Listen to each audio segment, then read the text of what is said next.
Saturday ngayon at walang pasok, kaya naman ipapasyal ko si Mike. Ipapagupit ko siya guys sa SM at syempre, kakain din kami. Saan pupunta ang daddy?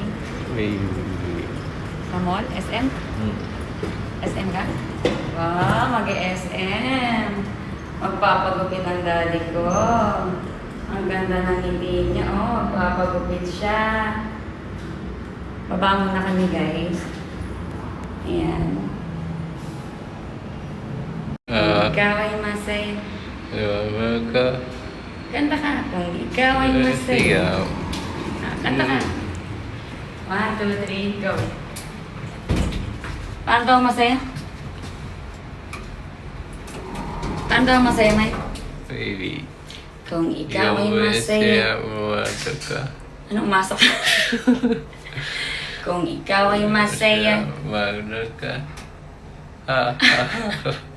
Kung ikaw ay masaya, buhay mo ay sisigla. Dali naman.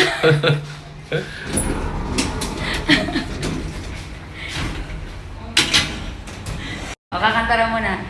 Kung ikaw ay masaya.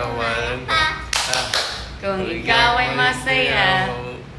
Buhay mo ay sisigla. Kung ikaw ay masaya. Ba't may haha? Doon, pakundo.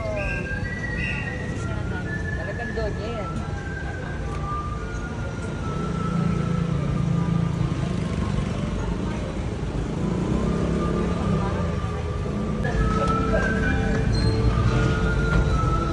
Diba?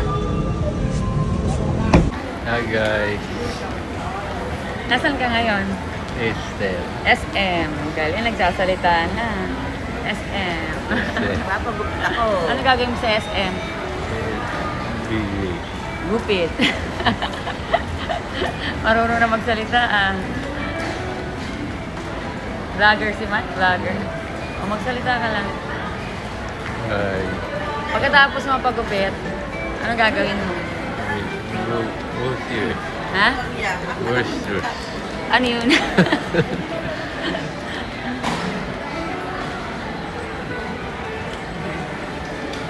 Sila ka yun. Hi. Hi. Ang saya niya. Pag nasa SM siya, tingnan mo initay niya. Battery has evolved. I'm calling Sydney. Simula nung na-stroke si Mike, ayaw niya talaga nagpapahaba ng buhok. Gusto niya guys, talaga maiksi lang yung buhok niya. Yung ganyang kalbo talaga, yan ang gusto niya.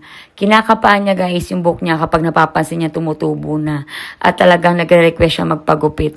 Kaya kung napapansin niyo, palaging ganyan yung gupit niya.